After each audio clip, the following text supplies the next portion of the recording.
In the hallowed halls of Congress where words are weapons in every committee. Hearing is a battlefield, something extraordinary unfolded on a seemingly ordinary morning in 2025.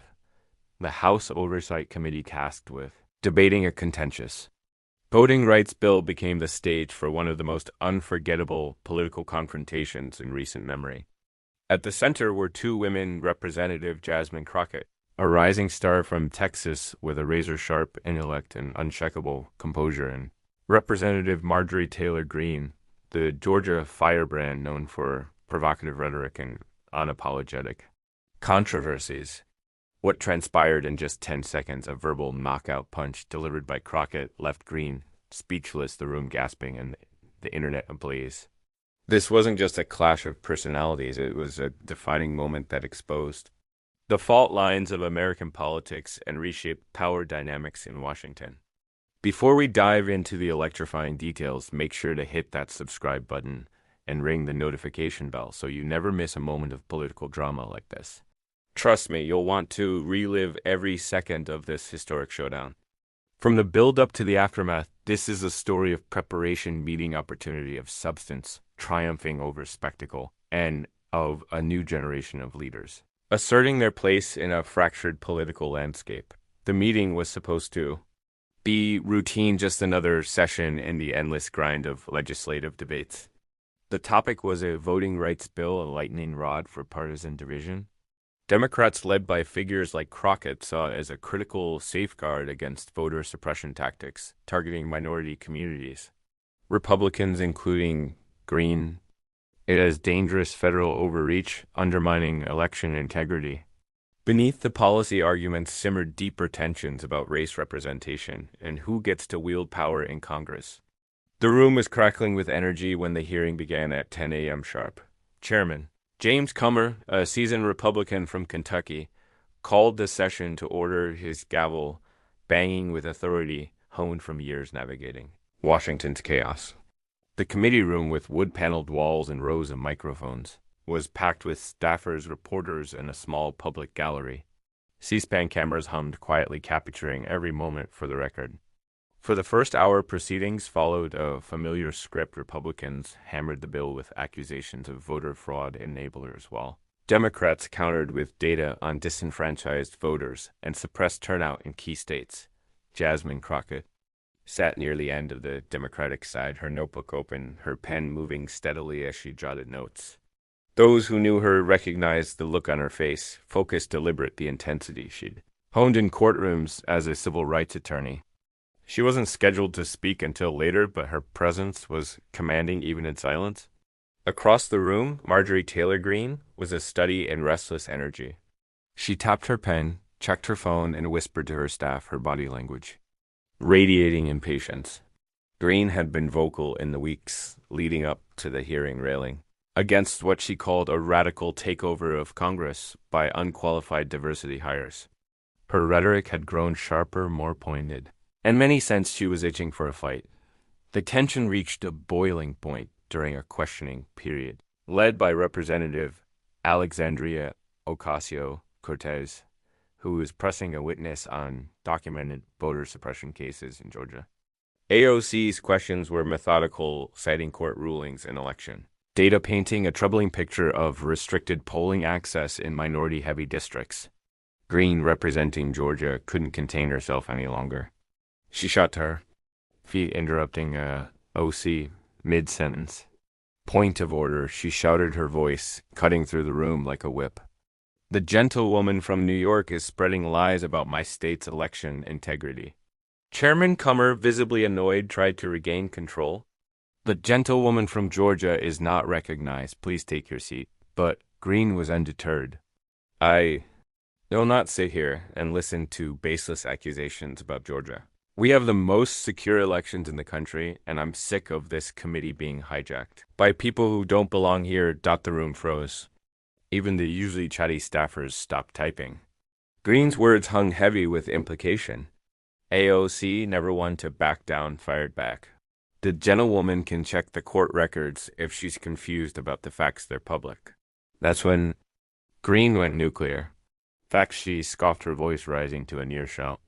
The fact is, some people in this room got here because of diversity quotas, not merit, their checking boxes, not earning their seats. The silence that followed was suffocating. Greene had crossed a line even hardened politicians knew to avoid. Her words weren't just a personal attack, they were a thinly veiled racial dog whistle aimed at undermining the legitimacy of minority representatives like Crockett. Representative Dan Goldman from New York jumped in, his voice steady but firm. "Mr. Chairman, the gentlewoman's comments are out of order and inappropriate. I move to strike them from the record." Greene doubled down, her face flushed with defiance. "I said what I said. Some members of this committee wouldn't be here if it weren't for affirmative action politics instead of actual qualifications." That's when all eyes turned to Jasmine Crockett. Her head snapped up from her notebook. For the first time all morning, her eyes locked onto Greene. Those who knew her recognized the look, the same expression she wore in courtrooms before dismantling a hostile witness. Chairman Cummer, still banging his gavel, tried to restore order. "The committee will come to order. The gentlewoman's comments are inappropriate." "Oh, we're just getting started with inappropriate," Greene interrupted, her voice dripping with defiance. "I'm tired of pretending some people in this room earned their seats when we all know they were handed their positions because of what they look like, not what they can do." The room erupted. Democrats shouted points of order, Republicans squirmed uncomfortably, and the gallery buzzed with shocked murmurs. But Crockett remained still, her movements deliberate, as she closed her notebook, placed her pen down, and folded her hands in front of her. The chaos seemed to fade around her, her focus laser-like on Greene. "Mr. Chairman," she said, her voice slicing through the noise like a blade, "I'd like to respond to the gentlewoman's comments." Greene, still riding the adrenaline of her attack, smirked. "Please do. I love to hear what qualifications you think you have." That was the moment Greene made her fatal mistake. Because what happened next would be replayed millions of times, dissected by pundits and then across the internet. Crockett stood slowly, her movements calm and controlled. She adjusted her blazer, looked directly at Greene, and prepared to deliver a verbal precision strike that would echo through Washington. The room held its breath. Even Greene seemed to sense something was coming, though she had no idea of the storm about to hit. In just 10 seconds, Crockett delivered a takedown so devastating it would redefine power dynamics in Congress. "I'm curious," Crockett began, her voice steady and conversational, as if asking about the weather. "Since you want to talk about qualifications, what qualifications did you have when you got to Congress? Because I have a law degree. I've practiced civil rights law for over a decade. I've argued cases before federal courts, and I've actually read the Constitution. Meanwhile, you believed in Jewish space lasers and thought 9/11 was an inside job, so please tell me more about qualifications." The silence that followed was deafening. You could hear the air conditioning hum in the background. Greene's face went through a rapid series of emotions, confusion, realization, then something close to panic. Her mouth opened, then closed, as if trying to speak, but finding no words. The room was frozen, every eye on the two women. In just 10 seconds, Crockett had done the impossible she'd silenced. Marjorie Taylor Greene. What made Crockett's response so devastating wasn't just what she said, but how she said it. Her tone was calm, almost curious, as if genuinely inviting Greene to explain herself. There was no shouting, no histrionics, just a lawyerly presentation of facts that left no room for rebuttal. By listing her own credentials, law degree, civil rights, work, federal court experience, she established her authority without boasting. And by referencing Greene's most embarrassing conspiracy theories, like the infamous Jewish space lasers, she exposed the absurdity of Greene's record without sinking to her level. The space lasers line was particularly brutal. In 2018, Greene had suggested on social media that California wildfires were caused by solar-powered satellites, controlled by the Rothschild banking family, a theory so outlandish it embarrassed even her staunchest supporters. Crockett didn't belabor the point or mock it excessively. She simply dropped it into the conversation, like a fact, letting it sit there alongside her own impeccable resume. The juxtaposition was lethal. A serious legislator with a law degree versus a conspiracy theorist with no legislative accomplishments to speak of. Crockett's approach was a masterclass in political combat. She didn't take Greene's bait and descend into a shouting match which would have played into Greene's hands. Nor did she stay silent, allowing the attack to go unchallenged. Instead, she used Greene's own tactics against her, turning the conversation from race to qualifications and exposing Greene's vulnerabilities in the process. It was a move straight out of a courtroom where preparation and precision are more powerful than volume. But Crockett wasn't done. As Greene sat there visibly stunned, Crockett continued her voice, still calm, but now carrying a quiet authority. And since we're talking about diversity and merit, let's be clear about something I earned my position. Through years of hard work, education, and service to my community, I didn't get here by promoting conspiracy theories or embarrassing my state on national television. I got here by actually doing the work. The committee room was electric. Democrats exchanged glances, struggling to contain their amazement. Republicans, many of whom had grown weary of Greene's antics, looked like they wanted to disappear into their chairs. Even the usually stoic committee staff were exchanging looks, their phones already buzzing with notifications as the clip began to spread online. To understand why this moment was so explosive, you need to know who these two women are and what they represent in the fractured landscape of American politics. Jasmine Crockett and Marjorie Taylor Greene couldn't be more different, not just in their politics, but in their paths to power and their approaches to wielding it. Jasmine Crockett, a 43-year-old civil rights attorney from Dallas, arrived in Congress in 2023 with a reputation for being unshakable. Born and raised in St. Louis, Missouri, she grew up in a working-class family, raised by a grandmother who cleaned houses for wealthy white families. Never let anyone make you feel like you don't belong somewhere you've earned the right to be, her grandmother used to say. Those words became Crockett's guiding principle, carrying her through law school at the University of Houston, where she graduated near the top of her class and into a career as a public defender and civil rights lawyer. As a public defender, Crockett took on cases others wouldn't touch, representing clients who couldn't afford high-powered attorneys. She faced down hostile judges, skeptical juries, and systemic biases, winning cases through meticulous preparation and fearless advocacy. Her transition to politics was a natural extension of that work. In the Texas state legislature, she focused on criminal justice reform and economic opportunity, building a reputation as a legislator who got results without seeking the spotlight.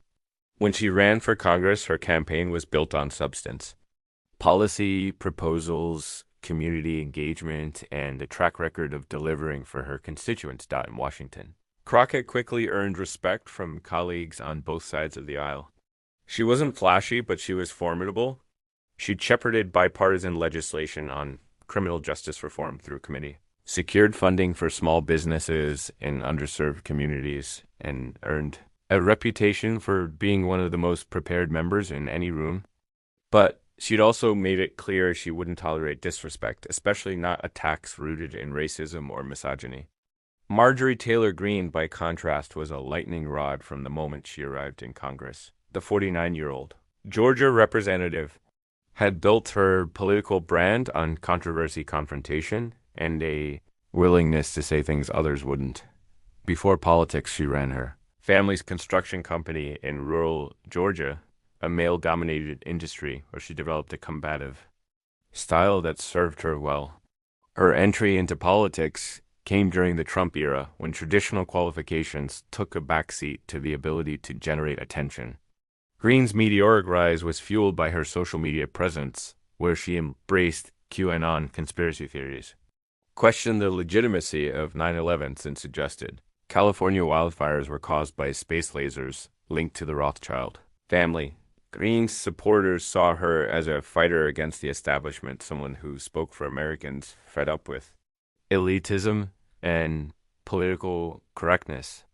Her critics, however, saw her as a dangerous provocateur whose rhetoric often veered into racism and xenophobia. Stripped of her committee assignments early in her tenure due to her inflammatory statements, Greene leaned even harder into political theater, using viral moments and provocative rhetoric to dominate news cycles. But her approach was more about performance than policy. She struggled to articulate substantive arguments or defend her positions with facts. The contrast between the two women couldn't have been starker. Crockett was a lawyer, a legislator, a coalition builder who'd earned her place through hard work and expertise. Greene was a showwoman, a disruptor who thrived on chaos and controversy. Their clash was inevitable, but no one could have predicted just how devastating it would be. Immediate aftermath of Crockett's takedown was unlike anything Washington had seen in years. Within minutes, the 10-second clip was racing across social media, shared by journalists, activists, and everyday Americans. The hashtag Crockett Shutdown began trending before the hearing had even ended, climbing to the #1 spot on Twitter. Within 30 minutes, by the end of the day, the C-SPAN footage had been viewed millions of times, with shorter clips on TikTok and Instagram racking up tens of millions more. On TikTok, Gen Z users dubbed it the most satisfying political moment ever, with captions like "This is how you handle a racist Karen," and "Lawyer energy is unmatched." Memes flooded Instagram showing Greene's shocked face with captions like "When you try to bully the wrong one," or "When consequences catch up with you." One popular meme juxtaposed Crockett's calm demeanor with the text "When someone questions your qualifications, but you actually have them." The political fallout was immediate.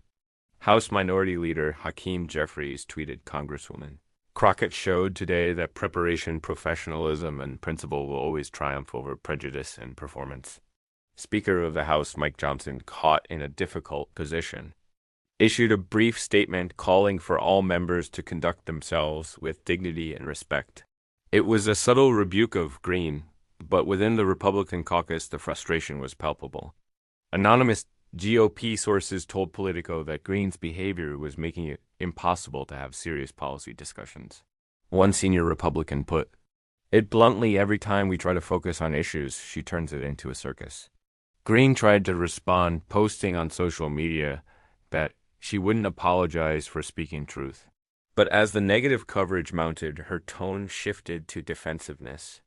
By evening, she issued a statement claiming the media was twisting my words and taking them out of context. It was a weak attempt at damage control, satisfying neither her critics nor her base. Crockett, meanwhile, handled her newfound fame with characteristic grace. In a CNN interview after the hearing, she said, "I didn't go into that hearing looking for a fight, but when someone attacks you based on your race and tries to diminish your qualifications, you have to respond. You can't let that kind of behavior go unchecked." Asked about Greene specifically, she was diplomatic but firm. "I hope this can be a learning moment for all of us about how we treat each other in Congress." The exchange wasn't just a personal victory for Crockett, it was a moment of reckoning for a Congress increasingly divided by race, ideology, and style. For years, politicians like Greene had wielded controversy as a weapon, using provocative rhetoric to dominate attention and intimidate opponents. This strategy worked because it put targets in a no-win situation respond emotionally and risk, looking unprofessional or stay silent and let the attack stand. Crockett found a third way. She responded with devastating effectiveness while maintaining complete composure. She didn't shout or break decorum, she simply presented facts in a way that was impossible to dismiss. Her response exposed the weakness in Greene's approach. When faced with someone who is prepared, confident, and credible, the provocations fell flat. Political observers began calling it the Crockett effect. Dr. Sarah Thompson, a congressional scholar at Georgetown University, wrote in the Washington Post, "What we saw was the power of competence over chaos Congresswoman Crockett didn't need to break rules or create controversy. She stated facts calmly and professionally, and it was devastating precisely because it was so controlled." The moment also highlighted a generational shift in American politics. Crockett represented a new wave of leaders, many of them women and people of color, who brought professional expertise and lived experience to Congress. They weren't career politicians, they were lawyers, doctors, educators, and activists who'd succeeded in fields where preparation and results mattered more than headlines. They weren't intimidated by traditional power structures because they'd already navigated systems designed to exclude them. For Greene, the exchange was a stark reminder that her brand of politics had limits. Her reliance on shock value Personal attacks worked only as long as her opponents played by the old rules. When faced with someone like Crockett who could match her directness with substance, she was left exposed. In the weeks that followed, Greene's behavior in hearings became noticeably more restrained. She still pushed conservative talking points, but the personal attacks and conspiracy theory references all but disappeared. The viral moment had immediate tangible effects. Crockett's campaign reported raising over $250,000 in small dollar donations in the 48 hours following the exchange, with her email list growing by 20 supporters overnight. Speaking invitations poured in from universities, legal organizations, and political groups. Publishers began circling for book deals, sensing that Crockett's story, a black woman from humble beginnings, who took on a congressional bully and won, was one that could resonate far beyond Washington. Greene's fundraising, by contrast, saw only modest gains. While her base remained loyal broader, Republican donors seemed wary of her controversies. The media coverage was relentless, with Sunday morning shows dissecting the exchange, and even some conservative outlets acknowledging that Greene had overstepped. International outlets like the BBC and The Guardian picked up the story, framing it as a microcosm of America's polarized politics. For Crockett, the moment was a turning point. She'd arrived in Congress as a freshman with big goals but little national profile. In 10 seconds, she became a household name, a symbol of a new kind of leadership that valued substance over spectacle. Yet those who knew her said she remained unchanged. She's always been someone who does her homework and stands up for what's right a long time. Friend told MSNBC this moment just showed the world what we've known for years. The clash between Jasmine Crockett and Marjorie Taylor Greene was more than just a viral moment. It was a clash between two visions of American politics. One rooted in grievance and spectacle, the other in preparation and principle. Greene's approach, built on controversy and provocation, had dominated the political landscape for years, thriving in an era of soundbites and social media. But Crockett's response showed that substance could still win, that facts could cut through noise, and that bullies could be silenced not with louder shouting, but with sharper truths. As we continue to watch the battles unfolding in Washington, moments like these remind us why we need to stay engaged. Hit that subscribe button and ring the notification bell to stay updated on the stories shaping our democracy. Because what happened in that committee room wasn't just political theater, it was a glimpse into the fight for the soul of America, and a powerful reminder that sometimes the most devastating weapon is simply the truth delivered with confidence and conviction.